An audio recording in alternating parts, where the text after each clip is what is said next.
All right, guys, welcome back to the ESL Legendary Series. We're getting ready for our first match, James versus Inderen. We talked about it a little bit already, but, you know, again, just quick recap. Both of these guys are a little bit unknown. You know, they came through the qualifiers. They got big wins over players that, you know, maybe a lot of people weren't expecting them to win over. So this is kind of where the real test begins, right? Now we've got these two players that have qualified through. You know, can they make it onto the semifinals at this point? Oh yeah, it's really interesting what Frodan mentioned. Like, this is their first live event. They are in a booth. It's like, we have a great audience right now. A lot of people are watching online. And normally when you're in your home, in your comfort zone, it feels different. It feels like ladder. Like, you are playing this tournament, but you know, you're drinking coffee and like having fun. And here you're like, oh my God, I'm on this stage and I'm getting nervous.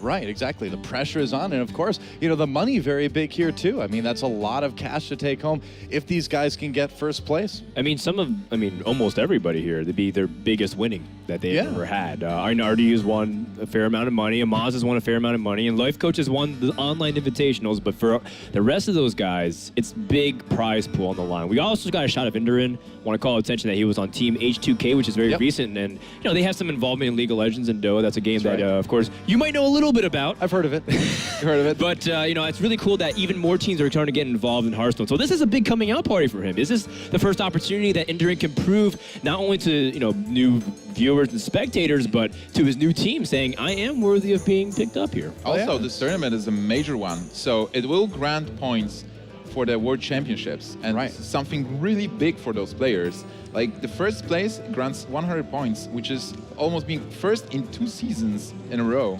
That's a lot.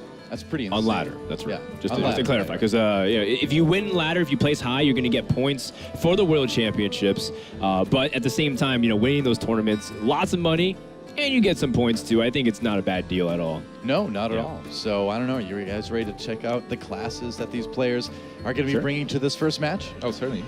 Yeah, let's do it. Yeah. Let's take a look at it. And again, it is Conquest format, so that means each player brings 3 classes. They have to win with each of them too, and it looks like Inderen's going to bring Rogue, Mage, and Druid, whereas James has Warlock, Paladin, Rogue for us. Nimsh, first impressions. Well, I'm really looking forward to the Mage from Inderen. He was playing Mage in the qualifier. It was kind of like a tempo Mage. Definitely interesting choices. Right now, Mage is a very cool class to play because you can play Mech Mage, you can play Freeze Mage, you can play the tempo one. So it's hard to counter. Inderen actually will decide to play Rogue as his first class, and I like it. And against Warlock from James, is it his trusty Demon Lock, or did he switch to like surprise his opponent? Yeah, well, it looks like Inderen is bringing in Rogue. It looks like James is bringing in Warlock. Now, in the round of 16, the most common deck that people started with was Paladin. Now, does that tell you anything potentially about his Paladin, that he's not starting with it? Well, from my perspective, it doesn't tell me anything, because in Conquest format, it's good to randomize the decks. There is not that much merit to start with a specific deck, and you can just randomize because you're still going to end up facing almost everything. Like, you need to win at least 1 game with every deck, and it's really hard to find the matchup. That's why Conquest format is so great, because there are not that many counters. Like, most of the decks we are going to face are going to be 50-50, or some players can get lucky and get the lucky matchup, but then it's not as we had in the previous format, where you had Priest versus Rogue, and it was like 80% for Rogue, and we had those matches which were really one-sided. Right now, it's more about skill. Like, you pick those decks, you face your opponent with a specific matchup, and you have to do your best. Yeah. Careful with throwing words around like skill. This is Hearthstone. Wink, wink, kappa, kappa. Let's talk a little bit about the clash choices overall. I'm actually really pleasantly surprised to see Warlock making a comeback in general. I mean, people might, who haven't watched Hearthstone in a while, it's like, well, Warlock's not out of the ordinary, but in fact, for the past few months, Warlock's been a class that's phased out of tournament meta, which was unheard of. Everyone said, the Warlock hero power is insane. You have 2 mana and you get to draw a card, and you draw 2 cards per turn versus your opponent draws 1.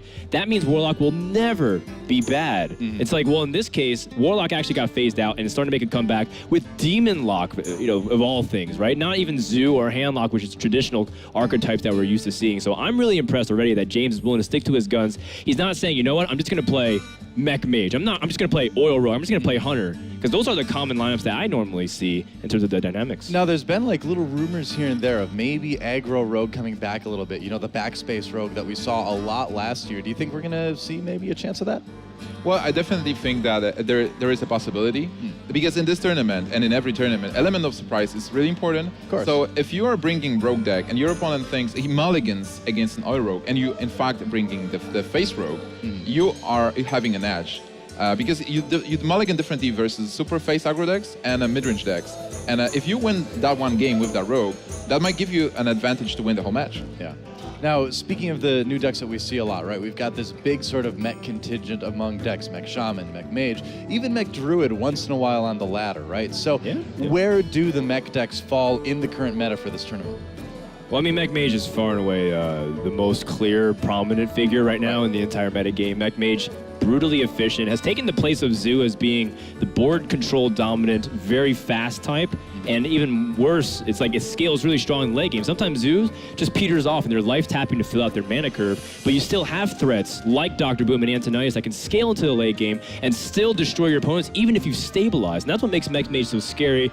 I anticipate this Mage deck being Mech Mage, although we have also seen some movement. Some players, like Chalky from Team Dignitas, have discovered that if you use decks like Fatigue Mage or Freeze Mage and try to exploit a weak deck that is in Conquest, because if you lose with the deck, it doesn't go away, it actually stays. Right. So if you keep abusing that and like trying to target the weak decks over and over with kind of off-kilter, weird archetypes, you might be able to pull a win solely off the fact that you are going to the third level of metagame as opposed to just traditional, what's a good lineup? Yeah, right now people are still figuring out the Conquest format. Right. And there is a couple of strategies. For example, Sir Christian, as we've seen, used the triple aggro strategy. But overall, right now players are starting to lean up into different strategies in one lineup. So you bring one super face aggro deck, you bring one mid-range, you bring one control, because you want to win that one game with every deck, and you don't want to face a lineup that counters your lineup. So if you bring free aggro and they have a deck that wins versus that, That's it's right. really hard to win. Well, it looks like it's time. Game one between Inderen and James, and the mulligans for our rogue player. SI7 agent probably want to hold on to that one, I would imagine. What do you think about this Warlock deck? Already we're seeing the Mistress of Pain in there. Yeah, I think this is the demon lock that we've seen in the qualifier, the round of 16. Yeah. James loves the deck and he plays it really well. And I think this hand is also pretty good for him. He has this Mistress of Pain. He wants to get it early as opposed to like later. And well, he will be drawing a lot of cards. So in your opinion, does the Mistress of Pain kind of fill the role early on of just mitigating that draw, mitigating the damage coming in from the hero power? Oh yeah, definitely. Like having Mistress of Pain as an early drop and starting to do some damage, getting the heals to be able to use the hero power as much as possible is a great card to have. Especially if he gets like a buff as well, the +5/+5. Right. Yeah. I mean, the most important thing is that Inderen has to be careful. You can't just fully assume it's Demon Lock, even though it's pretty iconic to what James was doing in the qualifier. It makes a lot of sense. Mistress of Pain, it's on curve. You don't necessarily want to be drawing it late game. This deck, this Demon Lock deck, is essentially a control deck. It's not filled with a lot of burst combinations to win the game, other than its power overwhelming cards or, you know, Dark Bomb to finish it. But traditionally, you're trying to get the Void Caller with a big minion as a side thing to be able to put onto the board the Mal'Ganis. Even Jiraxis early on is a lot of pressure for Rogue or whatever class can handle. Void Caller is such an amazing card. For 4 mana, you get decent stats, which is 3/4. And getting something like Mal'Ganis, as you said, for free on turn 5 is really pushing the board forward. Okay, so I like this decision a lot. Coin life tapping on turn 2. Again, this is a matchup where Rogue doesn't really do too much in the early game. It's going to hero power most likely on turn 2. What does it usually do other than that? Weapon up. On the other hand, for Inderen, his hand is not that bad with double SI7 and preparation. Against aggro decks, you do want to have preparation to be able to get like a Fan of Knives or maybe sprint earlier. But we still don't know exactly what deck it is. It looks like Oil Rogue. It does. I mean, especially the fact that he kept prep in his opening hand, doesn't that kind of suggest that it's Oil Rogue maybe looking for an early sprint? Yeah, possibly? probably, because you know, preparation is becoming the key. It's Right. innervate, but even slightly better if you're trying to squeeze in really powerful turns with a bunch of spells that have high impact, like Blade Flurry or the Sharp Sword Oil. Yeah, exactly. And so we'll have to see what the next turn is going to be for Inderen. Now with this Mistress of Pain out, what do? You don't want to go ahead and yeah, Earthen Ring Farce here. To a certain extent, do you have to kind of approach this like the old Mirror versus Mirror, where sometimes you have to play the Earthen Ring, play the SI7 agent without using the combo?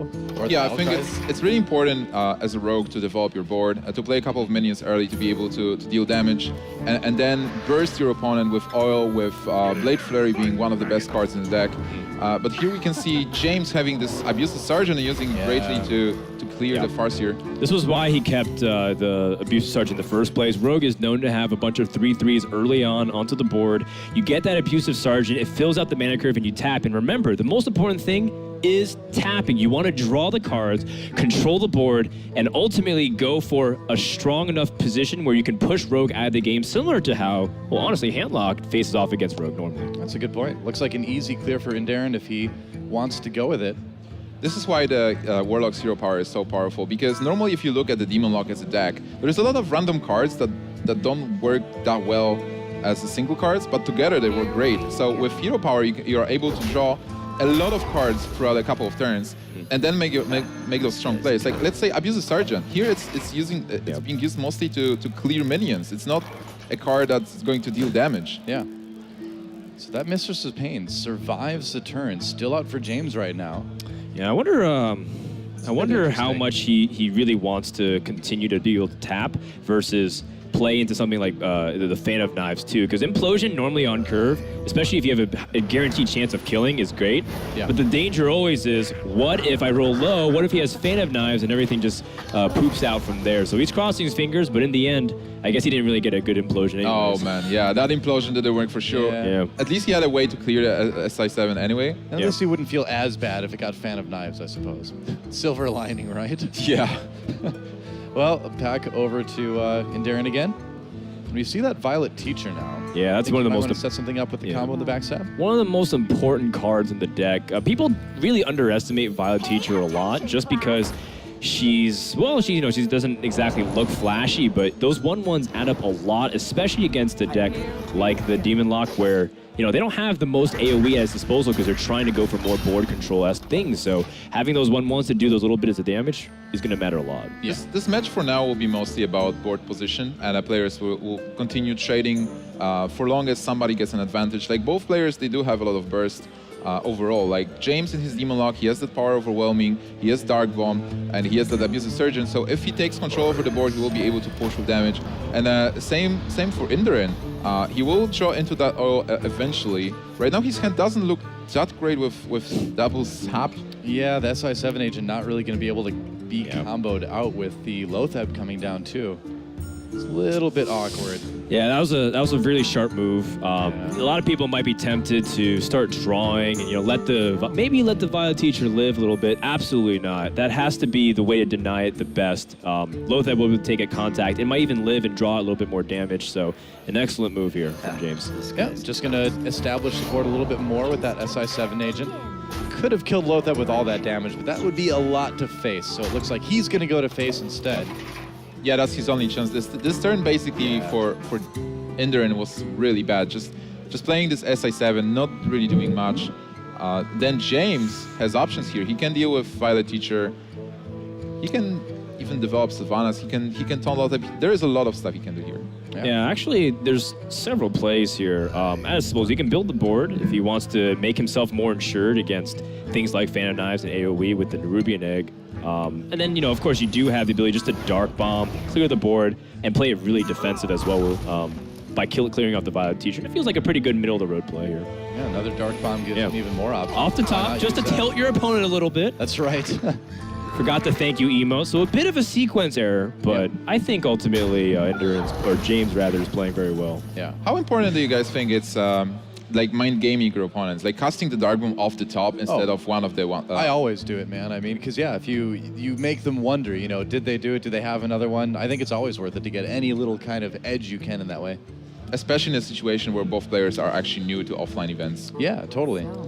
The ability to get in someone's head in this situation, probably even greater. It looks like this stinks. This stinks a lot. I mean, this is where you're digging for preparation. Almost in a Miracle Rogue-esque style, where you're like, well, I really need to draw right now into a primary way to burst, because the longer this game goes, it's going to be tougher because there's just going to be so much pressure coming out from the Warlock player. Well, this is one of the worst hands I've seen for the Rogue in a long time.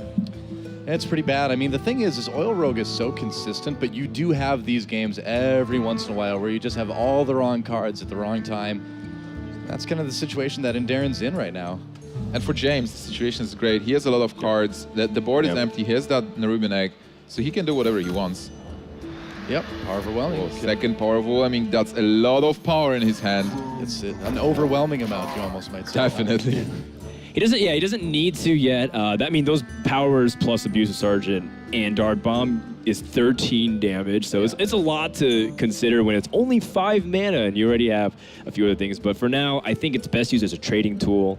The fact that you keep the Nerubian Egg as healthy as possible, make it hard for the Rogue to choose the Blade Flurry if they can. Oh yeah, certainly. This is basically concealed damage. So looking at this board, Inderen is at 14. If James is able to develop the board and deal 14 points of damage, with this he can win the game in 2 turns. But you're just stalling. Again, this is one of the things where Rogue is just drawing 1 card at a time. Warlock's drawing 2. The pressure is just too much to handle if it starts getting to like the late game bombs that are coming out. I mean, wait till he just draws Dr. Boom or one of those late game demons. So who do you think has an advantage with the late game? Well, looking at Mal'Ganis. Well, right now, I mean, it's looking pretty good for Warlock. It's No, it's a fair question sometimes, because as much as we're building up the Warlock deck to be like this gosh darn amazing thing that's going to be happening in a few turns, the important thing is that Rogue still has a lot of burst, but the problem is he's not able to leverage anything. Cards like Sap is supposed to gain you tempo, but when you're floating 4 mana from turn, effectively 6 because you're just re-weaponing, you're not gaining any tempo back whatsoever. I mean, at this point, what he really kind of needs to hope for, I suppose, is just to draw enough weapon damage and get a huge Blade Flurry where he can clear the board and do a lot of damage to his opponent. Maybe you can come back at that. Yeah, certainly. If he gets a sprint and then from sprint gets a buff to the weapon, he might be able to leverage a huge clear, and also he'll have mana for that. So it's still not decided, but definitely James has a big advantage here. This is the risk that you run, though. I mean, the Rogue deck like this sometimes just has the draw of every spell except Sprint, and you don't actually have anything to leverage. I mean, there's a lot more to this deck. Sometimes you see a flavor, maybe 1 Gadget Stand Auctioneer for for instances like this where you don't necessarily want double sprints because they might be dead, and you still have the ability to draw a lot of cards. This just looks so painful because it's like he used both saps. He used an Eviscerate. He used his backstab. How do you get rid of Mal'Ganis if you just drop it down here and sit back, comb your hair? Exactly. Looks like that's what it's going to be. Sabotage. Mal'Ganis has entered the building. Well, the thing is, like we are talking about sprint, as you mentioned, Frodan. Oh, here we go. Oh, wow, Sprint. there's a sprint. Prep He's going sprint. to draw 4 cards. Can he pull it back, though? I mean, it might be too late. Depends on what he draws from this point on. Oh, there's a Deadly Poison. There's a Sharp Sword Oil, but you know, it's rough to use that without a minion too. Yeah, there's a lot of damage, but then there is no minion and there is Mal'Ganis. So even if you want to go for face, you can't. Yeah, that's absolutely right. He And Blade actually- Flurry doesn't do the damage to the face too. He needs to clear the board or else he's guaranteed to die. Remember, there's 13 points of damage burst. Actually, no, I forgot the Now Doom it's even Guard. more. There's 18 points of damage burst. Wait, so then there's still like a pretty statistically high chance he dies if Doomguard just drops and it doesn't discard. But he needs to clear both these minions on the board, so it's not an easy way just to power overwhelming and lose. Well, disregarding the fact that he's dead next turn, what would be the play? Well, you have to Sharp Sword Oil, attack, and I think you have to Blade Flurry, Feels awful which because stinks. well, if you clear Mal'Ganis with the Blade Flurry, it doesn't hit them too, right? So it's an awkward situation. Looks like that's what he's going to try to do. Yeah, just clearing that one. Oh, I mean, Cleave. this I guess is go the for it. reasonable play, Yeah. but it's not the right play, which is oftentimes the big struggle with it is. And it looks like Gainer One's is going to go straight to James. Hey, Faceless Manipulator. Yeah, face. You want a second faceless Mal'Ganis, maybe? Oh man, that will save him for sure. Yep. I really like Mal'Ganis as a card. I even like it. I like it even more when it's we like go. 17, 15. Well, actually, my 19 God. even. And a 1915, okay. Just be patient. He cancelled. Yeah, well, he can still Dark Bomb, so. Well, or I mean, he can use he will Doomguard, he Dark can do whatever he Bomb. wants, yeah. Everything else you should conceal. Don't show There your we go. faces. Don't show your Doom Guard, Yep. And even game though one. you could. James Wow. takes game 1. What a game. Yeah.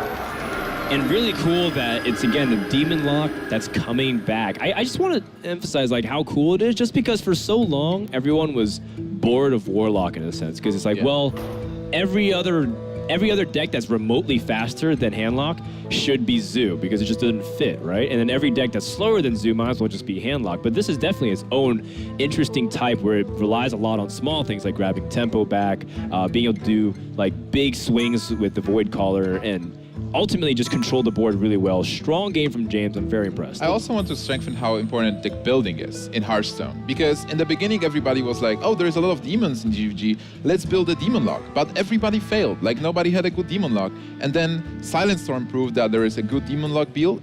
And now James is playing it, and he got one game of it. Definitely. Is it a good start? I mean, is it exactly? I don't remember seeing cards like Faceless Manipulator in Silent Storm's deck, and people might say 1 or 2 cards, it's not that big of a difference, but it sort of does in a way, where maybe he's refined even better. So does James have the better version of Silent Storm, considering that was a month ago when he won the ESL Legendary Series? Well, I guess we'll wait and see. I mean, that deck is locked for now, but when we come back, we'll see if Inderen can tie things up. Guys, don't go anywhere. We'll be right back with the ESL Legendary Series Finals right after this. And we are back here at the ESL Legendary Series Finals. I'm Doa. With me is Nimsh and Frodan. James up a game on Inderen in this first match of the day. But it's Conquest. Anything can happen. Now, what do you think the next deck is going to be for each of these players, Nimsh? Well, so for Inderen, he lost with the Rogue. And the beauty of Conquest format is that his Rogue is not eliminated. Yeah, he can play it again. Yeah, he can play it again. Even though he got like a funky hand, well, he can try again and he can still steal a game with that. So I think he can take Rogue once again. If he's confident with the deck, why not? Like, he just played one game, he warmed up, let's take it again. And for James, it doesn't really matter what he takes. If he thinks that the Inderen is going to take Rogue, he might take Druid if that Druid is a combo one. But whatever he takes is all right. Yeah, I was thinking Rogue versus Rogue is reasonable as well. It's very much about being able to take down the other rogue as fast as possible. And if you're confident in how you play the matchup, it's good. But at the same time, there is a coin flip element to it because there are starts that just sometimes wins and there are starts that sometimes lose, as we saw when you didn't have the juice to be able to control the board early on and pressure with things like the oil into the Blade Flurry. Yeah, now Oil Rogue is a very consistent deck too. So you can bet that Inderen's not going to have the same type of draw this time around. Now, if we have Oil Rogue versus Oil Rogue, how does that match kind of break down? Well, one of the most important cards is Blade Flurry, because with Blade Flurry you are able to clear the board and deal damage. But other than that, you do want to draw cards, so Preparation Sprint is also very important.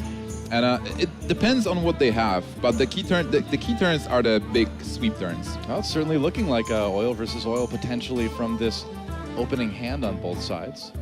You're the mulligans, Frodan? I think Oil Rogue is a pretty safe assumption on both these guys' ends, just to make sure. Because I don't think the aggressive Rogue is that common yet, but it's starting to happen, right? The rumblings of which maybe it is. RDU was even talking to me about how he was experimenting with stuff like that in the past, even though he doesn't have Rogue at this tournament. I want to see that deck come back. Yeah. I know maybe people don't want to hear that, but I want to see that deck come back. It's really fun. Well, it's cool. There's still a lot of differences in those decks.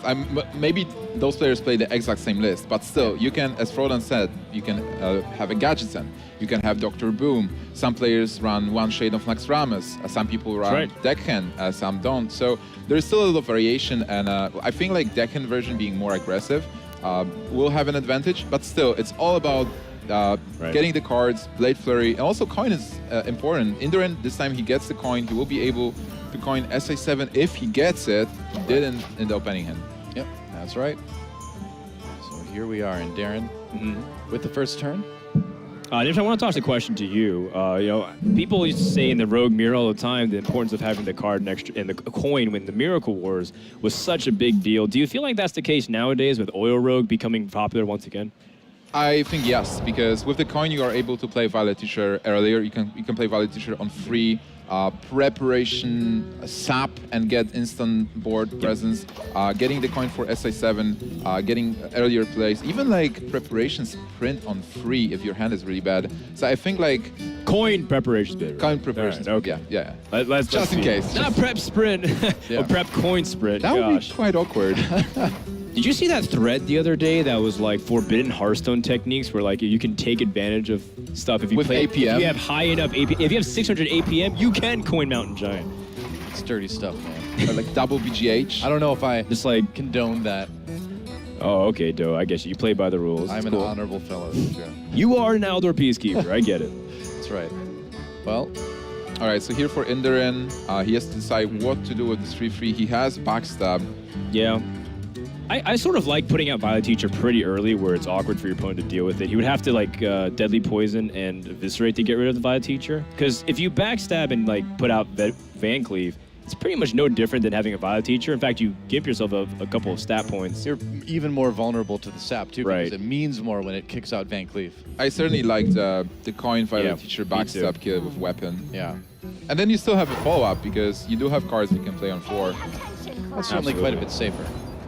It's worth evaluating just because, you know, one of those things where, you know, maybe you want to keep Violet Teacher for more power turns or, you know, you get to keep the coin. So the coin, maybe you can put Coin Drake if you need to on an empty board. But I think, generally speaking, Violet Teacher is one of the key cards to this matchup. Yep. Piloted Shredder, the draw for James, it looks like. That's another card that's in some lists and is absent in another.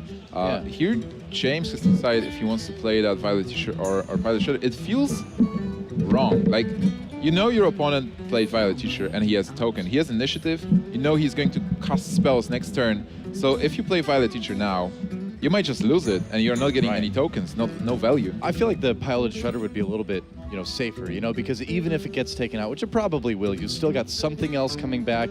Who knows? Maybe you'll get lucky and it's a Doomsayer in this case. But it just seems a bit safer. Now, a lot of people are just running one of these if they run it at all, right? Yeah, it's true. You know, having one Shredder is pretty much the standard if you want to go for a Shredder list, but you can put in 2. It depends on, you know, if you like winning or not. Oh, which one do you think makes you win more for it? I generally think the one Shredder is okay. You don't want to overload too much on the 4 mana slot, just in general. I think especially because you're going to start taking away from other slots that are pretty impactful as well. Yeah, and Shredder is such a great card. As a 4/3/4/4, you can get a 4/4 out of it for free. Also, it creates a very complicated board. Right now, what do? Do you attack into it? Do you ignore it? Do you attack? Do you kill it with a spell, with a minion? Not a bad minion, actually, from that. You can still take it out with his weapon plus that Fan of Knives, but that's going to be 3 more damage. Yeah, it's still better than average. Yeah. Yeah, it's one of those things where, like, you know, you want him to spend 2 mana weaponing up. You know, you don't want him to get an easy kill and drop something. But this is where having that extra mana is actually a big deal because Azure Drake. Oh yeah, actually. Wow, he's running Sabotage is a really big deal too. It's like that's a card that's pretty good in this matchup. Yeah, definitely. If you can destroy both a minion and a weapon that's being buffed, and a lot of rogues they just keep the weapon because there's not enough weapon removal in rogues. Sabotage can definitely swap the game. Yeah, this is a pretty good pickup in the mirror. Yeah, this is where. Oh man, that preparation is actually a big deal too. Yeah. Just because, again, you don't want to fight too far back from the board because before you'd have to play, you know, Farseer and maybe Eviscerate, or he had to cross his fingers, right, and play the Drake. But now this preparation opens up a lot of opportunities. Yeah, but still your mana curve is weird. Like, we would love to use Eviscerate to kill the Drake and maybe play Edwin, but you won't be able to. So if you, well, preparation is a big deal because you can use it on sprint maybe next turn. Yeah. This one I feel like it's Farseer Eviscerate. Eviscerate is such a great card to deal with Azure Drake, and you definitely need to kill it. Right. It's the most important thing is you're putting out a body on the board. Then he has to spend mana, weaponing up, putting up the dagger. Oh. Whoa, Assassin's Blade. Assassin's Blade too. This is like This is getting a little bit interesting, isn't it? More of like an older list, effectively, right? They used to have cards like this. Like the Sabotage was really effective against decks like Handlock, right? And obviously like Warrior, but this is interesting. I'm definitely really excited to see Assassin's Blade in here. It only proves like James is a player who is not afraid of deck building. He is a deck builder. He brought that Demon Lock, and now he's having Assassin's Blade and a Sabotage. Yeah. Well, the thing is about Assassin's Blade, people might be wondering, is like, well, what's so special about it? It's a good weapon, and rogues benefit off weapons. Herder, Blade Flurry. But the important thing about Assassin's Blade is that it gives you already the consistency of Blade Flurry if you don't have the oil. I wonder what he took out, though, right? What did he take out? Was the oil too hard to play? Did he take out one? Instead, you know, what is he replacing with cards like Sabotage and Assassin's Blade? Yeah, you wouldn't run maybe one sprint instead or something like that. You really can't afford it. I mean, I have seen some lists that do run just one sprint. Would this possibly be one of them? Yeah, it's definitely possible.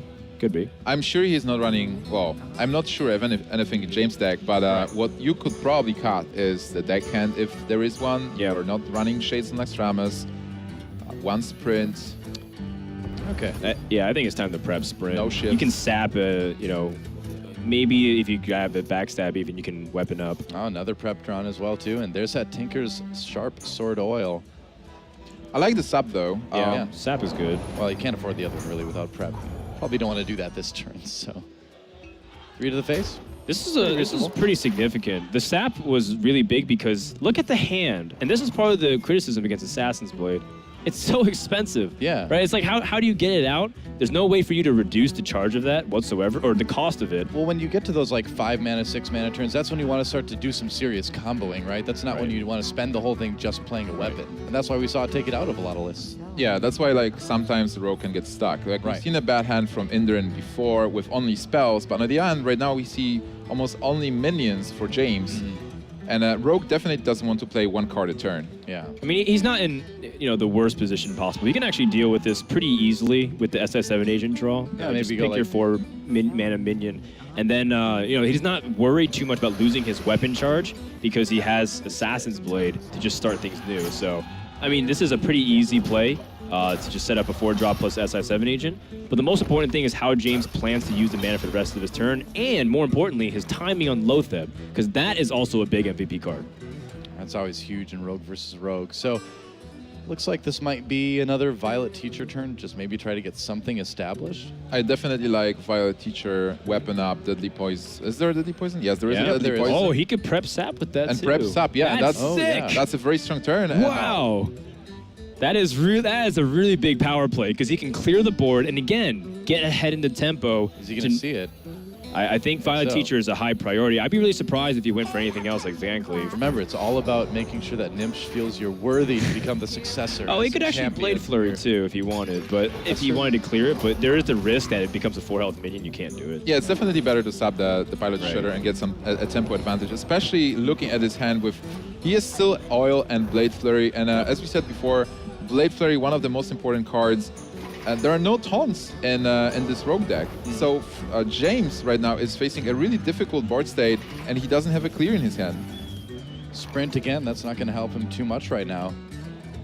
2 sprints. This is exactly the criticism where it's like, that's you would rather have something else. Oh, come on. Double the sprint, double the excitement. You can draw 8 cards. It's doubly as painful when you draw them. I've always kind of liked the 1 sprint, because again, then you have these turns, right? But is this a Lotheb turn? It's not ideal, but is it getting too dangerous that you have to just be like, all right, Lotheb, I want to try to deal with as few spells as possible next turn and maybe try to get some semblance of control back? Ladies, take note, Doe is a 1 sprint kind of man. What you do is you sabotage. Thanks. You hit the 3/5 and the weapon. You're loyal, man. I get it. I'm loyal. It's cool. That's right. There's only 1 sprint out there for you. Sorry, Gnimsh is trying to say something really smart, I know. man. I'm just clowning around. I'm sorry. It wasn't that smart. It was like an RNG 25% sabotage. That's okay. By the way, I mean, going for something like that is just like admitting defeat. It's like, well, this could turn out good, but chances of it happening are very little. I think Lotheb makes the most sense because he can't power Blade Flurry and do something else. He'd have to take almost all of his mana to do it. Yeah, certainly Lotheb is something that extends the board position here. Right. And right now for James, the situation was that he can't deal with the board, so what he can do is just play those minions and hope that Inderen is going to trade into them. Yeah, I mean, the Drake SI7 agent, pretty easy. Or you can even Van Cleef and use his weapon to trade into it. He's actually in a pretty high health. No 7 mana Shiv. But then, yeah. Well, on the other hand, Inderen has to be mindful about the Blade Flurry as well, especially if he has one in his hand. True. If he overextends, if he takes the risk. Oh, that is a risk, but I mean, at this point in the game, it's something that you maybe feel that you have to take. Now, the question is, you do have to kind of clear Thalnos because you don't want his spells to be even more powerful. But it's another draw. It's another chance for that Blade Flurry to get there. This doesn't matter at all, at least in the current cards we see. But Inderen also played around Betrayal perfectly. I just want to point that out. Oh, the minion placement's pretty important, man. Yeah. Now, this fan of knives, Good what mechanics. do you think about this? It's good mechanics. Yeah.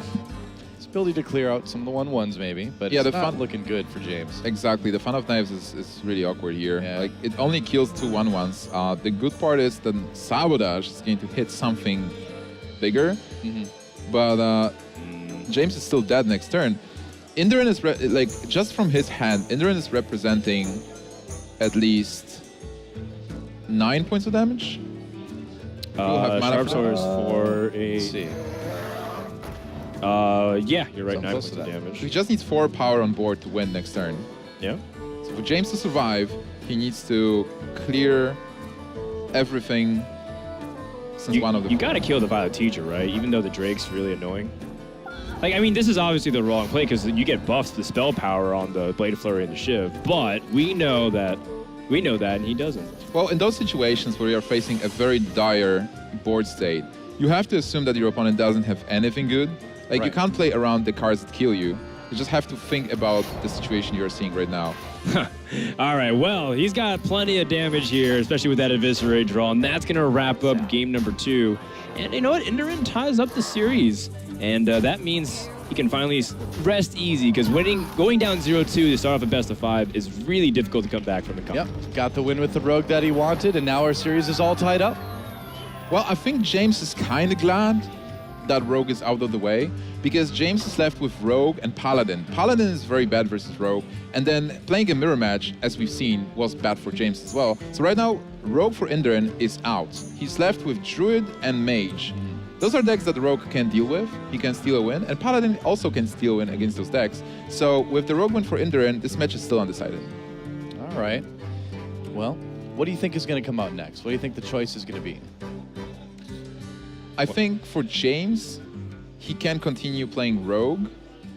I think it's fine. Like, both decks are fine. You can take Rogue again, you can take Paladin, because whatever Inderen is going to take, Druid or Mage, you have a good chance to win with the Paladin deck. Yep. But you can also go with Rogue to just test. Like, whatever Inderen is going to take, you've shown a lot of cards from Rogue. So Okay. just take the Does same it deck to scout. depend though, Nimsh? Because I like Rogue against the Druid, but you know how does Mech Mage against Rogue now fare to?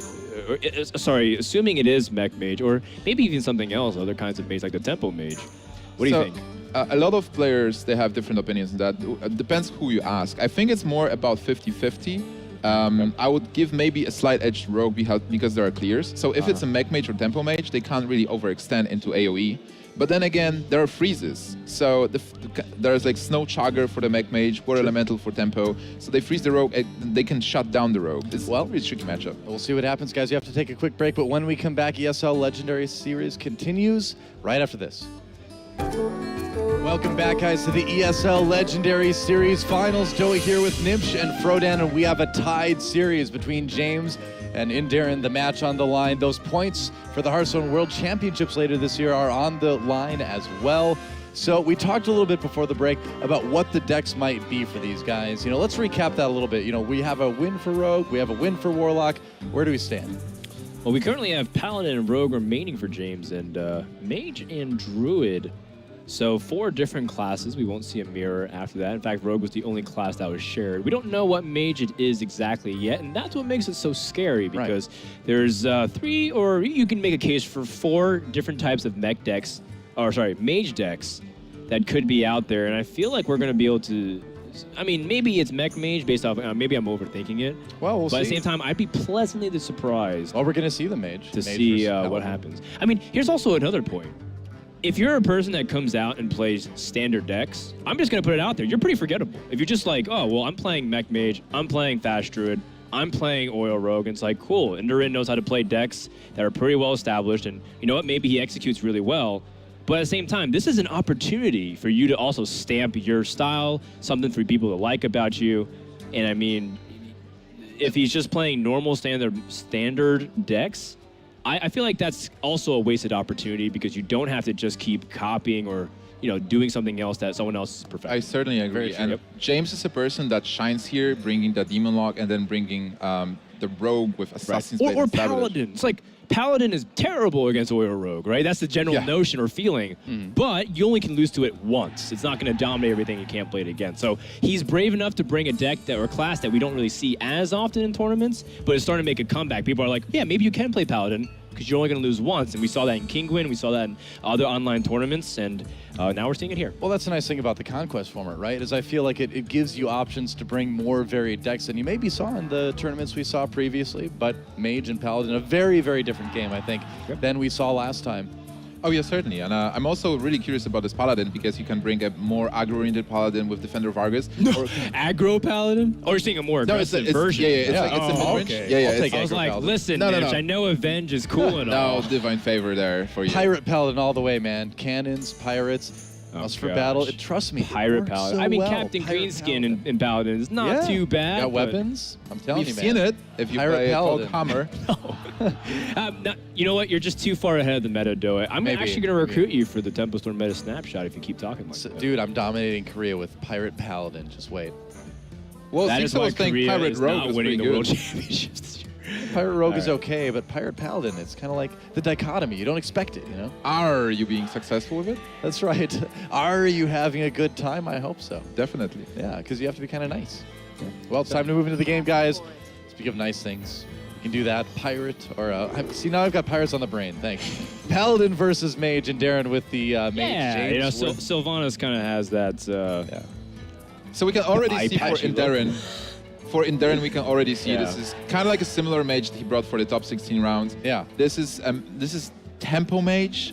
I would assume there is like mana worm Yeah. and a lot of removal That's cool. cards. I think this is the deck that I wanted to see. I was talking about it with Doa this morning, and we were talking about Tempo Mage and its place in the metagame. I think it's Right. a really cool deck, especially considering its ability to adapt to the deck it plays against. Yeah. Because its flexibility with having secrets that are pretty dynamic, and not to mention that you scale well, but you're also able to fend off early game with traditional stuff and controlling the board with the Mage Hero power. I feel like we're starting to see, now that we're getting into GVG a little bit, we're starting to see a lot of these decks come up too that have the ability to really kind of play every part of the game. It's really kind of cool to see how it's evolved, Yeah, Oh, it's yes, just certainly. becoming more refined. Yeah, and absolutely. Paladin is one of those decks that can play every strategy because you can go really aggressive with Zombie Chow, Shielded Mini Bot, those Masters of Battle as well.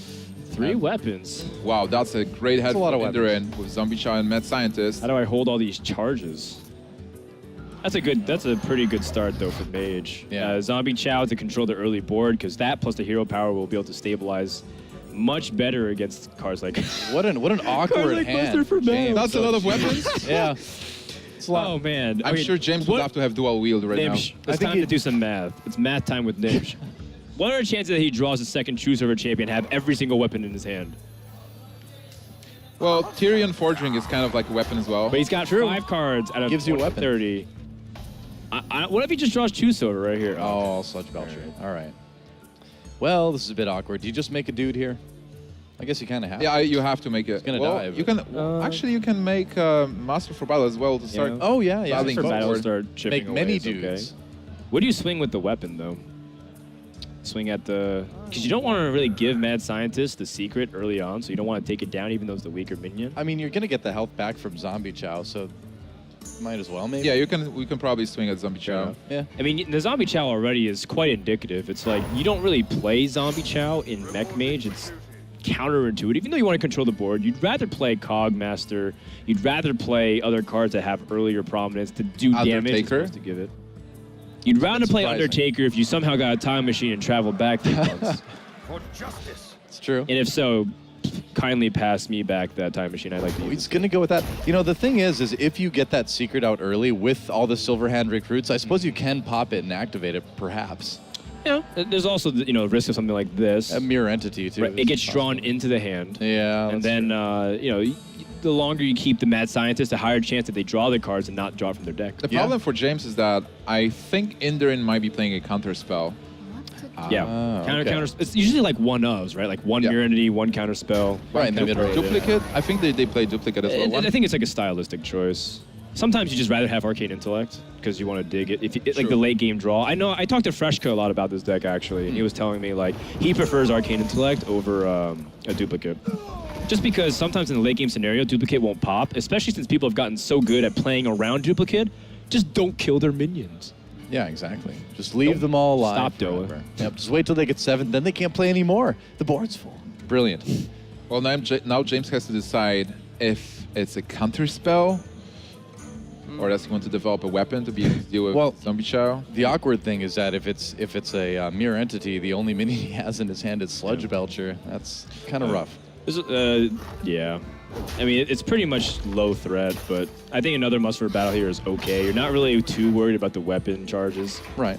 Some people usually play the second muster for battle and then attack, so they have less weapon charges in case your opponent has, like, you know, Harrison or whatever. But I personally think it's inconsequential. Well, the secret is a mirror entity. We know that. Oh, he's playing too. Yeah. Oh, good for him. Good for him. Good Yeah, for those. that's cool. I mean, double mirror I think Mirror Entity is really powerful against. Well, if you're going to you know, run 2 of something in Mage, it's generally Right. Mirror Entity these days, so... Well, right now it's surprisingly good versus Paladin because, Yeah. though, as you mentioned, there's only Slash Belcher. He should be able to run small minions as well, like a Zombie Chow, Shielded Mini Bot, Juggler, but he doesn't have them yet. And those are all okay things to Mirror Entity as well, too. You Definitely. don't feel so bad if you get a free shielded mini-bot, do you? Like, even if he gets a Quartermaster, if you give your opponent a 2/5 and no value with that, that's fine as well. Yeah, 2/5 can survive for a while, can help poke down a couple other minions. Let's see, Sylvanas, you don't want to give that to the Mage either, if possible. No. So Try much. at your very best. It's not always going to happen, but try your best not to give legendary minions to your opponents through Mirror Entity. I think that'll be one of the keys, actually. It's a real conundrum for this Paladin deck. 'cause right, You don't exactly. really have Like- good minions to give them if you're afraid of Mirror Entity. He you know? used his Zombie Chow already. He needs to draw Yeah. into something else. On the other hand, I think James is not that sad. Like, he got a really terrible hand with regards to all those weapons, but Inderen is not playing a Mech Mage. If Inderen will be playing Mech Mage, this game might have been over by now. True. But Inderen being slower with those minions, playing secrets, and just those mad scientists, gives James time to improve the quality of his hand and his plays. Well, still has a dude. I might like playing the Coghammer here. Straight up?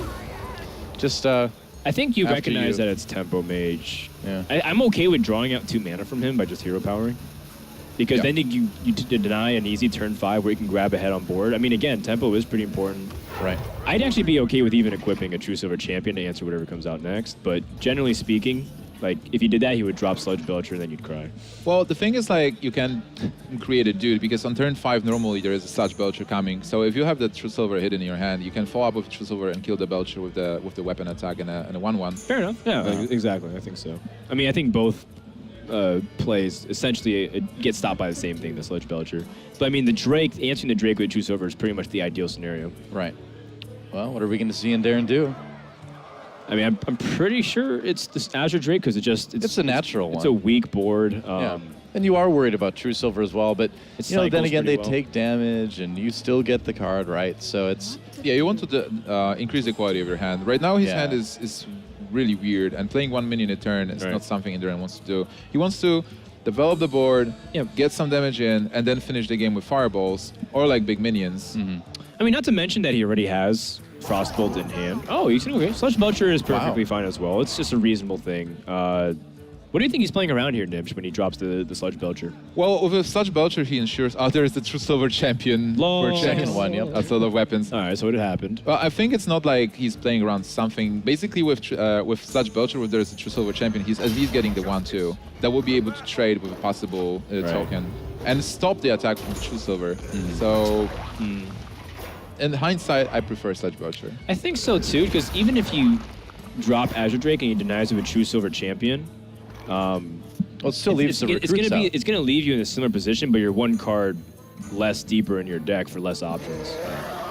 Oh, there's the Azure Drake now with the draw. That's a lot of damage in his hand, and now he can also Certainly play that is. Mana Worm, which is protected from the True Silver Champion. Right. That Sludge Belcher was looking pretty good now.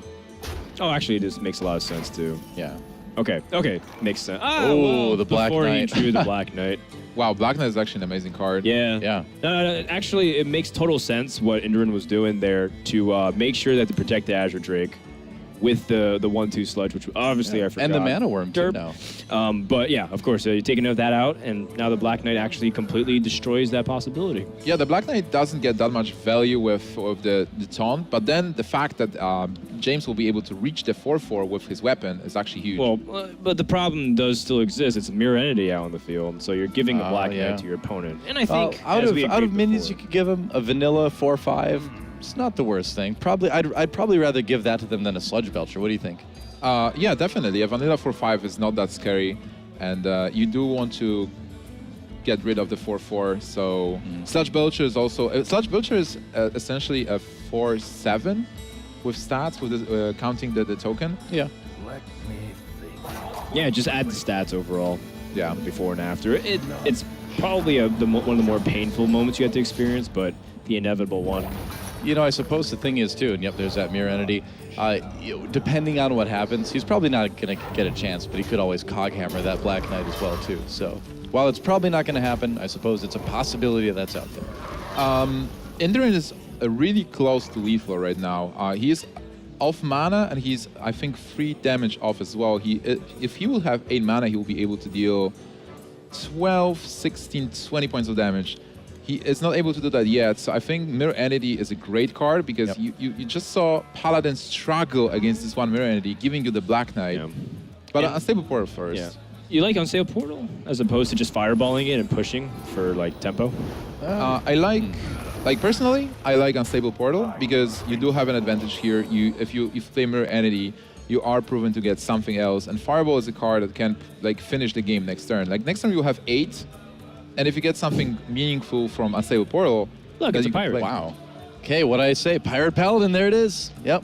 You are We were also right. talking about how Captain Greenskin is actually reasonable in Paladin, too. Ahead of the meta. Right? Well, if you get so many weapons... It's true. Yeah, I mean, of course, if you can squeeze it in, it's just one of those scenarios where like, wow, I can actually...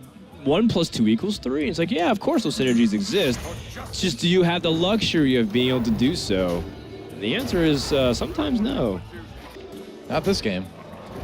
Especially because this Unstable Portal, I mean, depends on what it gets, but anything is better than what he has now because he only has spells. Right.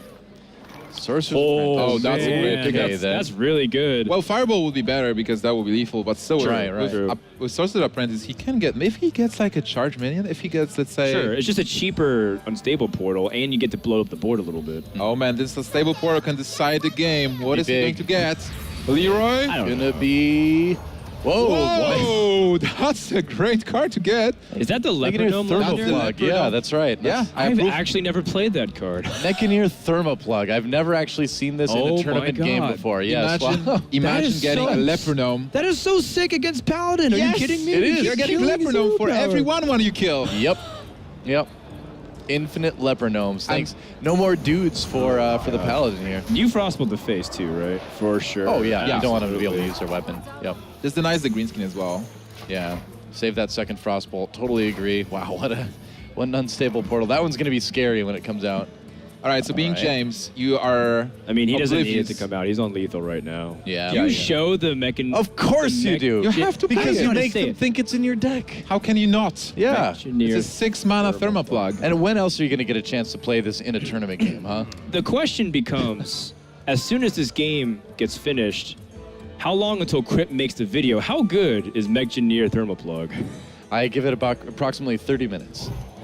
30 minutes. I certainly agree with that. We're in the EU time zone, so it's definitely possible. He Lay has on 2 hands. lay on hands. This deck Wow. is as greedy as it comes. Captain Greenskin, 2 lay on hands. Very man. optimistic. I like it. It should be good versus Yep. control. But here versus this mage, it's tough. Play the Mechanier Thermoplug. Oh, there's a Use call the for that as Frostbolt. well. Do it. Yep.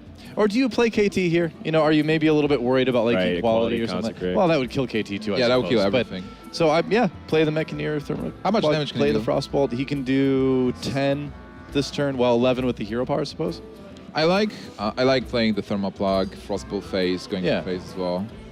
I just want to see the look on James's face. Yeah, it's too bad these players are actually separated by a door We can and see it at like least. 15 feet, but Yeah. I wish he would just look over his monitor. If you're sitting right across him, he looks over his monitor and just has this banana grin. The best part is that it's golden unstable portal, right? So we get to see a golden Mechanier Thermoplug. First time I've seen it. Yeah, like the animation is great. Yeah. Like there's Pretty small- sure this would be the first time that James has seen it too. Probably, yeah. For a lot of people. Okay. But look at the animation. There's a small dude like controlling everything, and he's going to play the Thermoplug. Yep, there it is. And no reaction. Oh, there's a smile. Okay, he's like, all right, I think I know where that one came from. Probably not standard. Yikes. There is a Shila mini bot that's blank. Well, no more silver hand recruits for I James mean, here. He still You need to barely deploy. stays alive through Sludge Belcher defense. Yeah, theoretically. He needed equality. He had a consecration. Oh. So actually thinking about conceding here. I mean, Nope. he's still alive technically, right? If he consecrates and stuff. In a tournament situation, I say don't surrender until you're dead. You know, there's no reason. You want to take the remotest possibility, or most remote possibility. Well, maybe he just wanted to change the card back. Could be, yeah. He didn't do it, though. He thought about it. That's the real tussle. All right, well, that wraps up game number 3. James taps out, and Inderen is up 2-1. Yeah, wow, what a game. Man, Engineer Thermal Plug is really good. Yeah, It forces your opponent to concede next turn. Battle Cry. winning card for sure. That's right. So we're going to send it to a quick break again, guys. And when we come back, we'll see if James can tie up the series yet again here at the ESL Hearthstone Legendary Series Finals. And welcome back, everyone, to the ESL Legendary Series Final. Our first best of 5 is underway. Inderen up 2-1, and that means one deck left for him, the Druid, whereas his opponent still has that Paladin and Rogue remaining. What do you think, Nimsh? Oh man, I'm so excited to see that Druid in action. Inderen just needs to win one game with his Druid. And we've seen him winning versus Firebat with the same Druid. He got the worst hand possible, and he won versus Firebat around turn 7-8. Well, combo will do that, won't it? Yeah. It generally does. I think if both these decks are still okay, though, against Druid. Paladin is underrated as one of the matchups that can be good against Druid, or reasonably good against Druid. Not always perfect, but one of those things where Paladin can keep up with pressure. It only has 2 swipes. If it ever gets a Quartermaster off, how does Druid deal with that? Like the 3/3s, you can't really AoE down. So there are things in the Paladin's arsenal which can give Druid a tough time. And of course, Oil Rogue definitely can prey on the Druid as well, assuming there's not Spectral Knights in the Druid deck. So I think there's definitely room for James to make the comeback and once again exploit the weakness of a lineup as opposed to creating a super strong lineup that's just overpowered. Yeah, this one still could go either way. And as far as the actual players been making, I think it's been pretty solid on both sides. Not a lot of big mistakes or anything like that. It's still a pretty wide open series at this point. Oh yeah, certainly. And we also have to remember that the decks that James brought are a bit different. Like even in the Paladin, we've seen a lot of weapons. We've seen Captain Greenskin. So James's decks, even though, as Frodan said, Paladin versus Druid can be okay, and then Rogue versus Druid can be okay. The decks are a bit different. So it might influence outcome. Sure. I think so. Do we know what classes are being selected yet? Not quite yet. Okay. I think we will see that in just a moment. I think either one is somewhat inconsequential. I think you'd rather show the Paladin, so that way you can keep you might as well just play it again. Yeah. It has to beat the Druid. Maybe you can feel like the Rogue gets your best chance, but this is where it all comes down to. It's an elimination game for James, so he has to pick it up here. Well, James knows this Druid is coming out. You know, we've already seen his Paladin. You know, we don't really, we've already seen the Rogue too. We're kind of wondering what it's going to be. If it were you guys, what would you pick? I think I'd go with Rogue. I think Oil Rogue is solid enough that it can take on all, attackers. What do you think? I think you can go with the Rogue, because if this is a combo Druid, then it might get awkward versus Rogue. It will have an advantage, so we might as well go with the Rogue. Yeah. And try to win that one game, and then have a semi-good matchup, Paladin versus Druid, when we can chill and really take one of the different approaches. Because Paladin versus Druid, you can be either aggressive and try to rush them, use those weapons to go through taunts and win with damage with fast Quartermaster. Well, what difference does it make though? You have to beat Druid both times. I think, honestly, it's somewhat inconsequential. You can just queue a Paladin again. You've already shown those cards anyways. Just get out of the way. And if you lose, you lose. You're not going to win the series if you can't get past it anyways in Game 4, Game 5. I think the only advantage you can get is you take the better matchup. Whatever you think is a better matchup, you take it now, you win that, and then going to Game 5, you are the winner coming into that. Your opponent is stressed because he just lost with the deck.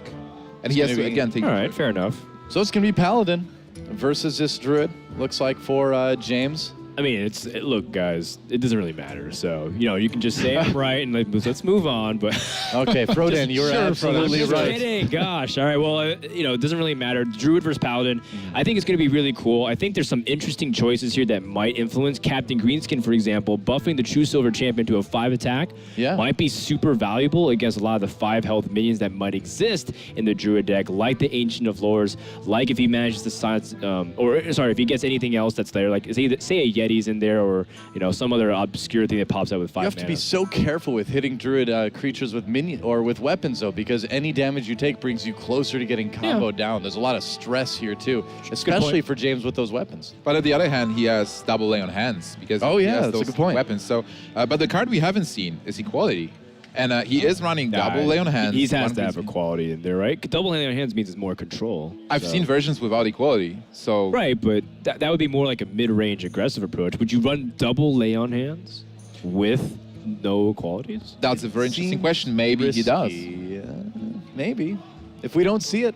You do have weapons to deal with. I mean, that would explain why he got rolled last game when he was trying to fish for the equality, but no. Could be. Well, here we go, guys. It is time. A deciding game potentially for James, bringing out this Paladin to try to take down the Druid of Inderen. We could see our first best of 5 decided right here. And that mulligan, keeping the zombie Chow seems pretty reasonable. Yeah, absolutely. You just want to curve as the mage, or sorry, as the Druid.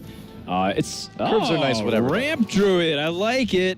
This is a deck that's been theorized as cycling back into the metagame would be an excellent choice, considering how it can stop a lot of the decks that are currently popular. Well, seeing the Taunt Druid from Inderen, I have one name in my head. It's Sir Christian. It seems like Inderen brought this Druid to target that specific person at some point. And he's an aggressive lineup. I mean, he's on the other side of the bracket, though. And they knew their matchups going in, so that's very forward-thinking if that's He's thinking about the grand finals, man. I like it. You have to think about winning. Yep. So against this zombie Chow, I mean, do you just go ahead and use your hero power, or do you throw the shielded mini-bot down? You know, do you want that little bit more board presence? Guess he wants to save the card. Yeah, definitely. Either way, you draw out 2 mana from Druid.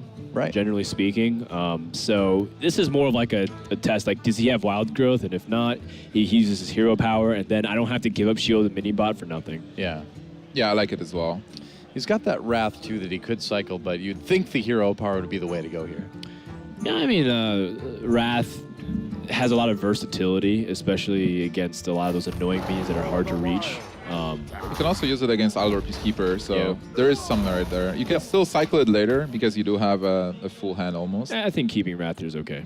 I mean, it seems like at the end of the day, it's always better to hold a card than play a card if you can find a way to get around it. It's a slow matchup, too. Yeah. And Zombie Chow already sort of indicates that. It's like Druids can run Zombie Chow that are faster, but generally speaking, it still gives you some time to play with. It's like, okay, cool.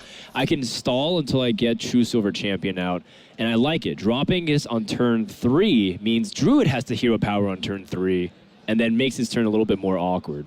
Or for Inderen right now, there's no problem to hero power on turn 3. Right, because he's a ramp Druid. Yeah, he's a ramp Druid. He can take time. It's unfortunate for him that he didn't get the wild growth, but still, James's hand is bad. Like, there is nothing to put pressure on board. There is a Zombie Chow stopping the early pressure with minions. So, for me, it seems like Inderen is in a very good spot right now. And that Pilot Shredder is a great job. Indeed, he's going to drop that right away. It really changed the dynamic of the game because just playing True Silver Champion wouldn't do that much. And then with Piloted Shredder into Belcher into Sylvanas, that's powerful. I think I'd like to save the coin because you have so many powerful minions, especially because turn 5 you have Sludge Belcher, turn 6 you have a 7-mana minion. So now we play the game of like, well, what am I gonna get off of killing this this Pilot Shredder? I like the Wrath here. Do you Wrath first? Yeah, I think so. I mean, you have a decent chance of being able to handle whatever comes out with the Zombie Chow. Not this time, unfortunately, because it's a Sun Fury Protector. He still could with the hero power. Right. And you do save the coins. So yeah, it is definitely an okay minion to get. With Millhouse Mana Storm or something stronger, it might be awkward. But right now, Inderen is in a good spot. He will have 6 mana next turn. He can still play with the coin. He can still play Belcher and then on 6 play Ancient of Lore, Ancient of War, depending on what he wants to do. Right.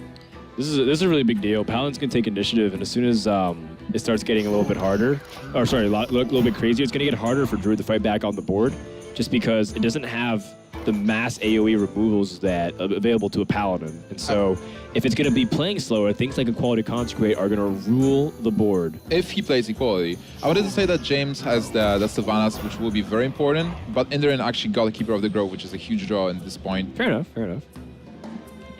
All right, Sylvanas may be the player. No, he's going to go ahead and go with the Coghammer, and that does allow him to clear that first sort of phase of the Sludge Belcher without losing his own. That's a very good trade. He is able to just take it for free. And develop. You know, if he wanted to go kind of crazy with it, he could also silence it, then just remove the minion completely. Would that be overreaching, do you think? I think it's a bit overreaching. Like, if you see Belcher, Ooh, he's gonna make... Wow. Yeah. Wow, he does it. he's not considering the Ancient of War because silence is great versus Ancients, making him a 5/5 instead Right. of 5/10. I think you're right. I just don't think he realizes just how rampy this Druid deck is. Oh yeah, certainly, especially because Inderen was playing double combo versus Firebat before. Yeah. All right, so what are we pointing out here out of the 7s? Do you like the Ancient of Wars just because he uses silence, but you're afraid of Black Knight because you know it's a possibility, so Ancient of Lore instead? Because if you get Black Knighted, that just puts you so far behind. He almost doubles his power on board, almost doubles his resilience on board. It's like it comes to this point where it's like you're just really far behind if you get Black Knighted. Yeah. We have to think about that. Ancient of Lore is going to provide you with 2 cards, which is great, but is it going to stay alive? What more cards do you need, in a way, right? I guess it's just He's got a decent hand. I think this is fine. I mean, suddenly, if this doesn't get removed, that Kel'Thuzad is starting to look pretty threatening. Yeah, I definitely agree with this play here. There is a Consecration, which is not that important for now.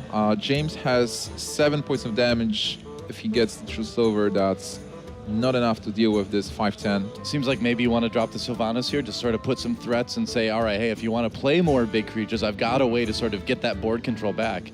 Yeah, I like it. It's like you don't attack. Maybe you can attack with the 2/1 to play a bit around swipe, but other than that, you just develop Sylvanas and pass. Yeah, Sylvanas is one of the most problematic cards for Druid to deal with. They only have those Keeper of the Groves, and even then, they use the silence. It's still a 5/5, pretty reasonable for trading. And if they don't, they just never feel comfortable building the board. All right, Sylvanas is the play. All this makes Inderen's turn quite all right. Ooh, Wow. that hurt. Taking 5 to the face here, just weakening that a little bit. He can't clear it. That was a bit of an interesting decision. I think it's mostly because he maybe will want to develop True Silver Champion next turn, and he has delay on hand, so he's not that much concerned about the help. Yeah, that's true. All right, well, there's a swipe, a little bit of board clear, drawn by Inderen here. But again, we're getting ever closer to that KT. Do you just kind of go for it and throw down the Ancient of War again and then hope for a KT, or do you play things out a little bit safer since you've got that Sylvanas to deal with? You have I to silence definitely it, think right? you have to silence Sylvanas. There's no way around it. And you also have the Shade of Naxxramas to follow up to get your curve right. And you do attack, yeah. It's interesting how the mechanics of Paladin and Druid in this matchup are different from what we usually see. Usually it's a combo, racing Paladin trying to set up some kind of board and defend itself. Here it's more, like fighting for the board with those big creatures, getting to endgame. This is a pretty straightforward. Just clear the board, kill off, trade. I mean, I'm pretty sure you want to trade off instead of taking too much damage. Well, you could play that True But, Silver Champion to kill the Ancient, right? Then you could trade your Owl into the 2/2, and then you Right. still have your taunt. You could still do 5 damage to the face. He's going to opt to go ahead and use that last charge on the Is he going to use Sylvanas to trade it? Looks like he just still wants to go to face. He just took 5 or 3 extra damage. Is it? Yeah, I mean, Right? Yeah, but not the biggest fan of that well, one. What do you think? he has full Sylvanas, so even Yeah. if there is a swipe, he is taking initiative. He developed the board. Yeah, but I think you want to minimize that type of damage because Of the that combo? 3 extra damage is a pretty big deal. Yeah, but on the other hand, for now, you're not facing a combo Druid. No Yeah, First but Nation they of might South- have one combo. I think, generally speaking, you want to play as safe as possible. So what happened was he had the opportunity of minions to trade into the Ancient of War before he attacked the Keeper of the Grove. And as a result, now he's at 17 to 20. I mean, it's a really Oh small yeah, you're thing. right. You could actually take. Right, Yeah. it's a small thing, but who knows? Maybe that ends up being the difference maker. Well, small things usually are the difference makers in Hearthstone. Well, right now he is able to develop Tyrion. He could also I don't clear this mind. 5/10, but it means that Kel'Thuzad is going to do a lot of work. Attacking with the 1/1 to play around swipe a bit. Yeah. Oh, he has a second Keeper for the Tyrion. Those are the 2 silence priorities in Paladin. I got it exactly when he needed to. He top decked the 1 card to beat me. Well, he had it like 1 turn early, I guess. That Druid deck is crazy. Too bad you can't like move it over to the side and pretend you just drew it, right? Does he have a board clear here? No, I don't think so, right? No. No. Now we can think, there's a couple of possible plays.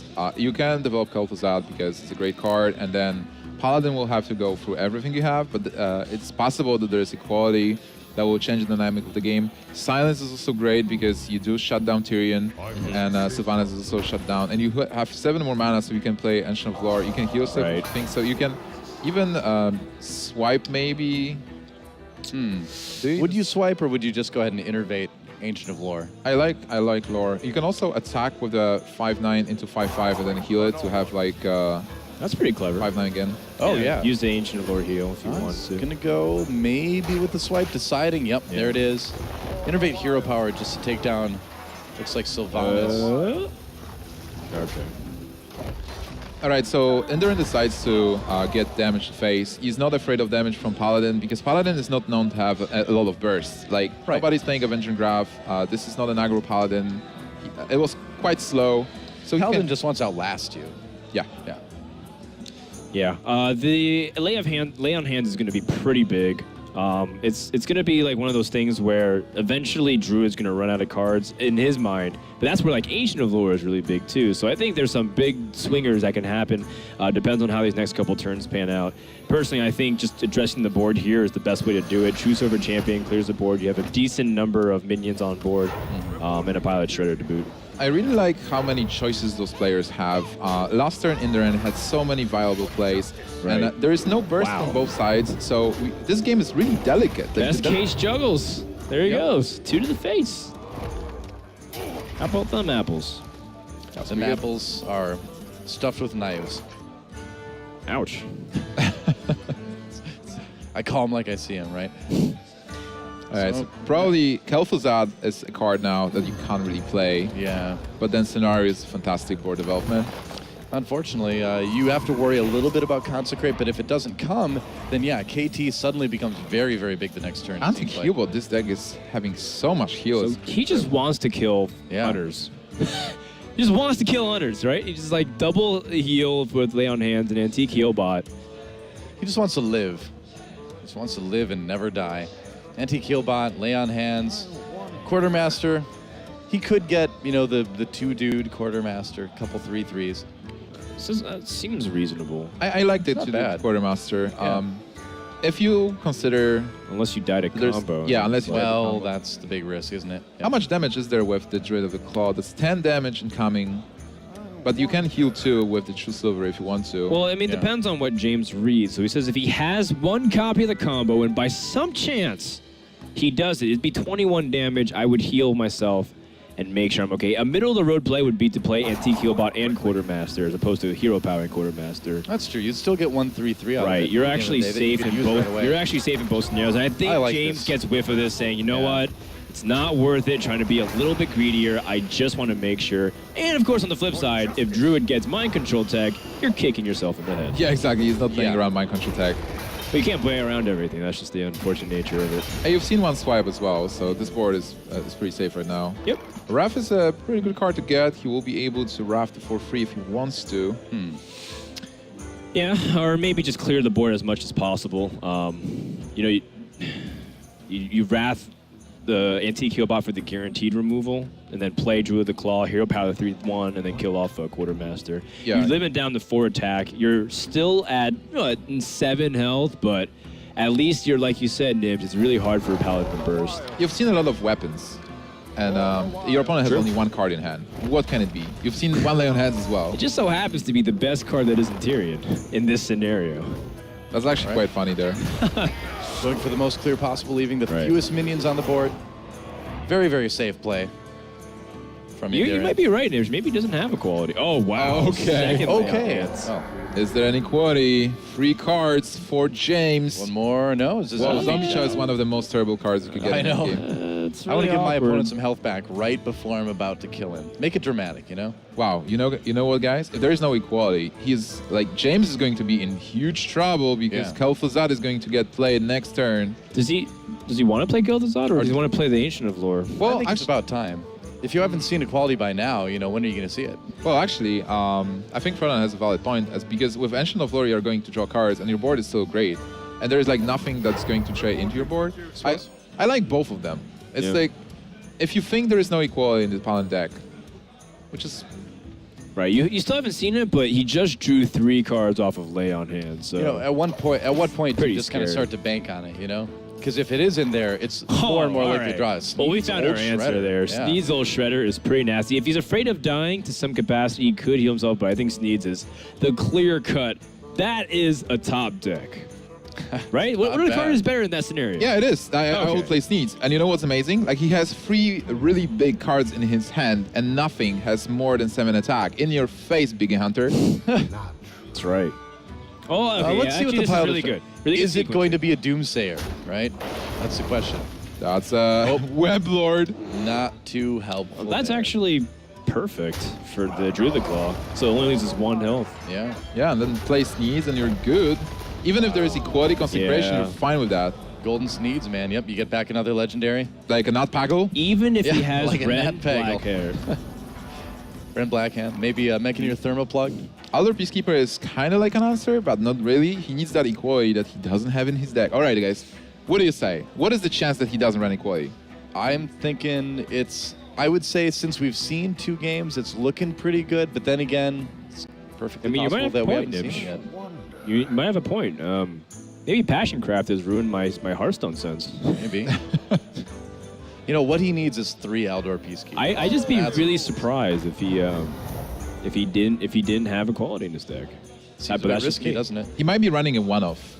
Yeah, but I've one seen- equality would be like okay, but no equalities is just very shocking. See, I want to just like touch the screen now and see if I can like find out Considering how how many slow cards his he deck has is. left in his deck. Oh, yeah, certainly. Yeah. Well, he has fewer and fewer after that lay on hands. Yeah. Well, Do you guys like Kael'thasad, by the way? I love Kel'Thuzad. I think it's a great card. Cool. If you play Kel'Thuzad, yeah, I like Kel'Thuzad because you can trade with minions here. So you can go with Kel'Thuzad, get scenarios back as the full health minion. All right, so can you do a good Darth Vader, Noah? Because I think you could with how good a Star Noah? Wars person you are. But can you do a good Kael'Thasad? Because it sounds a little No. bit like Darth Vader. I don't think I can do KT, man. Aw, I would just scare myself because I had to play against him so many times in World of Warcraft. fair That enough. was an annoying boss, man. It seems like a KT play here with Yeah. the scenarios being lost. It's just so much value to get a 3/5/8. Then the mind control tech topped it. Right. And it's so good. I laugh, but watch it happen. Well, we are talking about equality as well, but even if there is equality top deck now, it doesn't matter that much. Yep. Right. Sure enough. I mean, again, you know, even if you get rid of KT, you still get that Sneasel Shredder. There is a big game hunter. Not going to do any good here. Dr. Boom. What if you did get equality and you like consecrated after it, and then another Kael'Thasad popped out and revived everything? Oh and then my Kael'Thasad God. revives and pops out everything We've again. seen What that- happens? Well, What happens? the game overloads, and I'm pretty sure the client just closes on you and says sorry. Probably. It's like we have You no don't more win tables. this game. our Uther says, I don't have enough light for this. I quit. At that point, the client should just like take over. Like the innkeeper should just take over and keep spamming it. Thank you. Sorry. I'm sorry. Mistakes were made. Mistakes were made. I miss the old Diablo emos. Flee. Run away. The client should just start telling you that because I soon don't you'll have be enough overwhelmed. hatred. I don't have enough hatred. I'm like, God, I like when the game says, I picked the wrong class. Job's done. Well, Job is going to get done for Whoa, whoa. Inderen because Wow. he's getting an advantage. I don't really see a way out of this one for James. Looks like the Ramp Druid has just overpowered the Paladin because Think there's so? no equality or way to stabilize the board to be seen. I mean, Dr. Boom, I heard, is a great card. Just But not even right Boom now. Bots. Dr. GG. If you play it, maybe the boombots will actually deal 8 to face. That's true. If he decides to attack the boombots Oh, and be wow. cocky, maybe That's he can actually kill- that's- funny. Yeah. If like the Boombots somehow killed each other. How bad manner do you think Inderen wants to be if that Dr. Boom gets played? That's the question. Well, I think playing here at IEM, you know, for the It's big stakes. World Championship points and for the prize money, you don't want to PM that much. We've seen this type of thing in other Wow. games. He's just going to concede, and that's it. And Darren with a fist bump, he's going to take the first match, advancing onto the semifinals here at the ESL Hearthstone Finals. I love the smile in Deren's face. Like, you could see the joy of advancing. He knows that he's not eliminated. He is advancing. Yeah. He has the chance to win the whole tournament. On the other hand, James, Yep. he came to Poland Katowice to play, and now he's out. But still, James showed out a lot of cool decks. Yeah. He played really well. I enjoyed it. Yeah, James came out here to Poland, showed a couple of good styles here, also confirmed that he is one person. So I think James is coming here with a pretty good start to his Hearthstone career. I think he should definitely look very positively upon his experience, being able to defeat, some well-known players to get here. And of course, Inderen, good job to him. He showed why H2K is right to pick him up. Absolutely. And of course, if he goes on and moves to play the winner of Ardu and Orange and win there, then all of a sudden, this guy's in the finals. And it's like, wow, where did Inderen come from? He actually qualified for the Viad Game House Cup #2 as well. So you won't be seeing him just here. You'll be seeing him in a couple of weeks over in Sweden. He is the vanquisher of Firebat, and now vanquisher of James. Yeah. And the thing is, way to rub it into Firebat's face. as far as James goes, anyone that runs Captains of Greenskins is okay in my book. Yeah, he's all right. He's good. He's a cool guy. He ran some pirates. One step closer to Pirate Paladin. That's right. He played some Paladin, so I'm sure at least James, he tried. He tried his best, and he stops here. But at the same time, I think Inderen, people should be watching out for him. I really like that fact that he brought a Tempo Mage deck. I think that's a really good metagame call at the moment, especially considering that people are still figuring it out at the moment. The fact that he swapped his Druid, because he was playing a combo Druid in the round of 16, and now he's bringing Taunt Druid, is really great as well. That too. I like the choices of decks that he's made relative to the metagame. I like that he's taken this opportunity and said, sure, maybe you expect Mech Mage, maybe you expect fast combo Druid, but I'm going to play my own style. I like it a little bit more slow and defensive as opposed to super fast, and I'm going to win that way. People should be watching out for this guy for sure. Oh, absolutely. And I mean, when you have a tournament like this, the ability to change decks too, the ability to kind of mind game your opponents who may have been studying up on your round of 16 performances, I feel like we did see it pay off. I think that Druid really took him off guard. Yeah, certainly. And also, he played all his decks exceptionally well. With Rogue, he got unlucky in the first round, but then he showed his skills, and it worked out. Yep, very, very true. Well, guys, I think we're going to take a bit of a quick break. Is this where I rotate out to head over to the StarCraft stage, by the way? It's been fun, Frodan. We'll miss you. Have fun Later, at StarCraft guys, I'm 2. out. Bye, Frodan. We'll be back, guys, with RDU versus Orange, our second best of 5 rather, here at the ESL Hearthstone Legendary Series Finals. Don't go anywhere. We'll be right back.